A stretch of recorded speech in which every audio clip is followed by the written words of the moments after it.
Good evening. അപ്പം നമ്മൾ രണ്ട് നിയമങ്ങൾ നമ്മൾ കഴിഞ്ഞ ക്ലാസ്സിൽ പഠിച്ചിട്ടുണ്ടായിരുന്നു.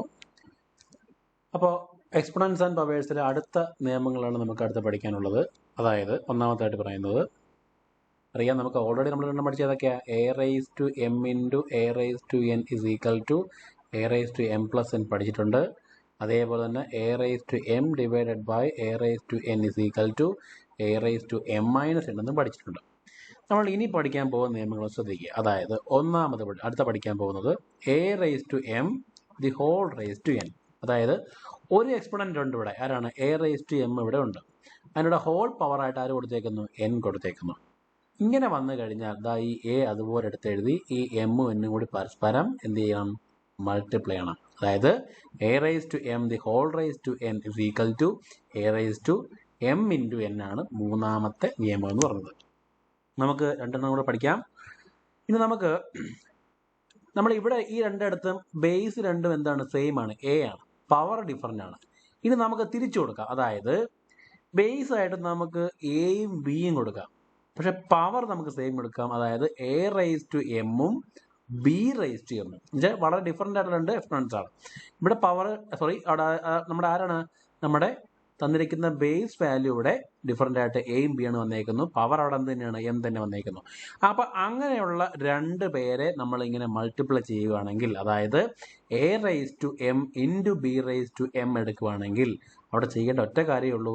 ഈ എയും ബിയും കൂടെ ആദ്യമൊക്കെ നമ്മൾ മൾട്ടിപ്ലൈ ചെയ്യുക. എന്നുവെച്ചാൽ മൾട്ടിപ്ലൈ ആണ് ചോദിച്ചേക്കുന്നത്. അപ്പം എ ബി എടുക്കുക, എ ഇൻറ്റു ബി എടുക്കുക, എന്നിട്ട് ഹോൾ പവർ ആര് കൊടുക്കുക? ഒരു പവറിനെ കുറിച്ചേ പറഞ്ഞുകൊണ്ട് ആരാണ്? എം ആണ്. So A raise to M into B raise to M form ആണ് വരുന്നതെങ്കിൽ അതിനെ എങ്ങനെ എഴുതാം? നമുക്ക് A B the whole raise to M എന്ന് എഴുതാം. ഓക്കെ, ഇതേ സാധനം നമുക്ക് തിരിച്ചത് വേറെ രീതി എഴുതി നോക്കിയേ. എ റൈസ് ടു എമ്മും അതേപോലെ ബി റൈസ് ടു എമ്മും കൂടി ഡിവൈഡ് ചെയ്ത് നോക്കുകയാണെങ്കിൽ, നേരത്തെ മൾട്ടിപ്ലൈ ചെയ്തല്ലേ, ഇവിടെ ഡിവൈഡ് ചെയ്ത് നോക്കുകയാണെങ്കിൽ അവിടെ നമ്മൾ എന്ത് എഴുതാം? എയും ബിയും നമുക്ക് ആദ്യമേ ഡിവൈഡ് ചെയ്യുന്നു, പിന്നെ നമുക്ക് എമ്മിനെ മാത്രം കോമൺ പവർ എടുക്കുന്നു. അതാണ് A by B whole raise to M. Okay, അപ്പൊ A raise to M into B raise to M എന്ന് പറയുന്നത് A B the whole raise to M ആണ്. അതേപോലെ A raise to M by B raise to M എന്ന് പറയുന്നത് എങ്ങനെ എഴുതാം? നമുക്ക് A by B whole raise to M എന്ന് എഴുതാം. ഒരെണ്ണം കൂടെ നമുക്ക് പഠിക്കാനുണ്ട്. അതായത് എ റൈസ് ടു 0. ഇതിന്റെ അർത്ഥം എന്താണ്? നമുക്കിവിടെ എ റൈസ് ടു 1 ആയിരുന്നെങ്കിൽ ഇവിടെ സൈഡ് എഴുതാം. എ റൈസ് ടു 1 ആണെങ്കിൽ എ ഒരു പ്രാവശ്യം മാത്രം മൾട്ടിപ്ലൈ ചെയ്യുന്നു. എ റൈസ് 2 ആണെങ്കിൽ എ നമുക്ക് 2 പ്രാവശ്യം മൾട്ടിപ്ലൈ ചെയ്യുന്നു. എ റൈസ് 3 ആണെങ്കിൽ എ നമുക്ക് 3 പ്രാവശ്യം മൾട്ടിപ്ലൈ ചെയ്യുന്നു. ശരിയല്ലേ? ഇവിടെ എ റൈസ് 0 ആണെങ്കിൽ എന്താ? 0 പ്രാവശ്യം മൾട്ടിപ്ലൈ. എന്ന് വെച്ചാൽ എന്താണ്? അവിടെ എ ഇല്ല. അപ്പൊ നമ്മളിവിടെ ഈക്വൽ ടു 0 എഴുതാൻ പാടില്ല. എ ഇല്ലെന്ന് മാത്രമേ ഉള്ളൂ. പക്ഷെ അവിടെ ഐഡന്റിറ്റി ആരുണ്ട്? 1 അവിടെ ഉണ്ട്. സോ ഏത് വാല്യൂ ആണ് എടുക്കുന്നത്, അല്ലെങ്കിൽ ഏത് എക്സ്പോണൻസ് എടുത്താലും അതിന്റെ പവർ ആയിട്ട് 0 ആണ് വരുന്നതെങ്കിൽ അതിന്റെ വാല്യൂ എത്രയായിരിക്കും? 1 ആയിരിക്കും. ഇതാണ് നമുക്ക് പഠിക്കാനുള്ള, ഈ വർഷം പഠിക്കാനുള്ള ഏറ്റവും പ്രധാനപ്പെട്ട നിയമങ്ങൾ. ഒന്നാമത്തത് A raise to M into A raise to N is equal to A raise to M plus N. രണ്ടാമത്തെ A raise to M divided by A raise to N is equal to A raise to M minus N. മൂന്നാമത് പറഞ്ഞതാണ് A raise to M the whole raise to N is equal to A raise to M into N. ഇതിന്റെ ഒരു example നമുക്ക് ഇവിടെ ചെയ്യാം. ഒന്നാമത്തെ example ആയിട്ട് ചെയ്യാൻ പറ്റുന്നത് 10 raise to 3 whole raise to 2 ആണെങ്കിൽ എന്ത് ചെയ്താൽ മതി? 10 റൈസ് ടു 3 പ്ലസ് 2 എഴുതി വെക്കരുത്. 3 ഇൻറ്റു 2 ആണ്. എത്രയാണത്? 10 റൈസ് ടു 6 ആണ്. വേറൊരു എക്സാമ്പിൾ എഴുതാം. 2 raise to 3 the whole raise to 4 ആണെങ്കിൽ എന്താണത്? 2 raise to 3 into 4 2 raise to 12 വരുന്നു. ക്ലിയർ ആയോ ഇത്? അതായത് എ റൈസ് ടു എമ്മും the whole raise to N വന്നു കഴിഞ്ഞാൽ എ റൈസ് ടു ആ പവർ തമ്മിൽ മൾട്ടിപ്ലൈ ചെയ്യുക. ഇനി അടുത്ത പറഞ്ഞേക്കുന്നത് ഈ രണ്ട് ഡിഫറൻ്റ് ആയിട്ടുള്ള എക്സ്പോണൻസ് അല്ലെങ്കിൽ ഡിഫറൻ്റ് ആയിട്ടുള്ള ബേസ് വാല്യൂ വരികയാണെങ്കിൽ എ റൈസ് ടു എമ്മും ബി റൈസ് ടു എമ്മും രണ്ടുപേരുടെയും പവർ മാത്രം നോക്കുക. അത് പവർ അവിടെ സെയിം ആണ്. എൻ്റെ എക്സാമ്പിൾ എഴുതാം. നമുക്ക് എഴുതാം 2 raise to 3 into 4 raise to 3. ഇങ്ങനെ എഴുതുന്നൊരു വാല്യൂ നമുക്ക് കാണുമ്പോൾ ഇവിടെ പവർ എന്താണ്? സെയിം ആണ് അല്ലേ? 3 3 ആണ്. പക്ഷെ ബേസ് അവിടെ 2 ഉം 4 ആണ്. അപ്പം അങ്ങനെ എങ്ങനെ എഴുതും? നമ്മൾ 2നെയും 4നെയും കൂടി ഇവിടെ എ ബി ഇൻറ്റു ചെയ്തേക്കുന്നില്ല, അതേപോലെ 2നെയും 4നെയും കൂടെ മൾട്ടിപ്ലൈ ചെയ്യുന്നു. എന്നിട്ട് കോമൺ പവർ 3 എഴുതുന്നു. എത്ര എഴുതും? 8 ഹോൾ ക്യൂബ് അല്ലെങ്കിൽ 8 ക്യൂബ് എന്ന് വരും. മനസ്സിലായോ? വേറൊരു എക്സാമ്പിൾ എഴുതാം. നമുക്ക് 5 raise to minus 2 into 2 raise to minus 2. ഇവിടെ പവർ എന്താണ്? സെയിം ആണ്, -2 ആണ്. പക്ഷേ വാല്യൂസ് ഡിഫറൻ്റ് ആണ്. അപ്പോൾ നമുക്ക് എന്ത് ചെയ്താൽ ആ വാല്യൂസ് തമ്മിൽ പരസ്പരം മൾട്ടിപ്ലൈ 5 ഇൻറ്റു ആദ്യം എടുക്കാം, പിന്നെ ഇവരെന്ത് ചെയ്താൽ മതി? മൾട്ടിപ്ലൈ ചെയ്താൽ മതി.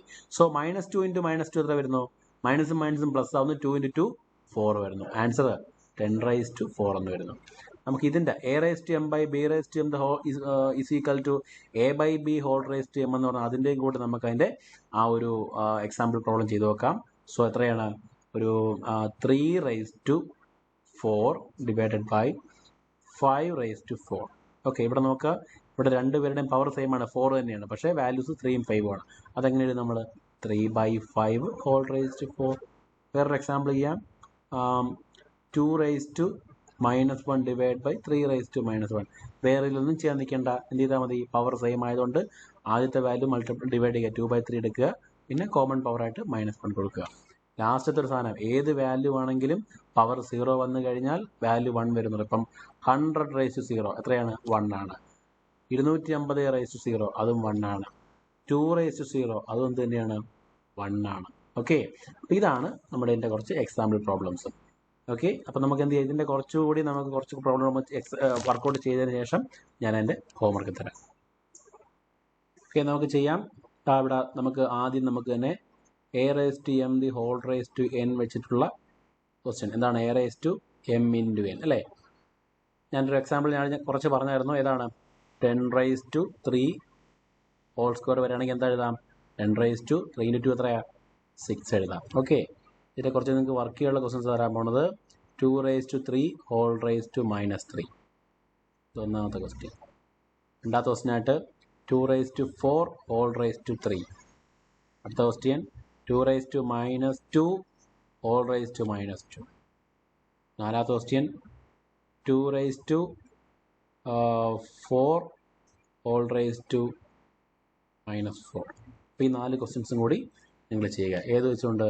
A raise to M the whole raise to N is equal to A raise to M into N വെച്ചുകൊണ്ട് ഇത് ചെയ്യുക.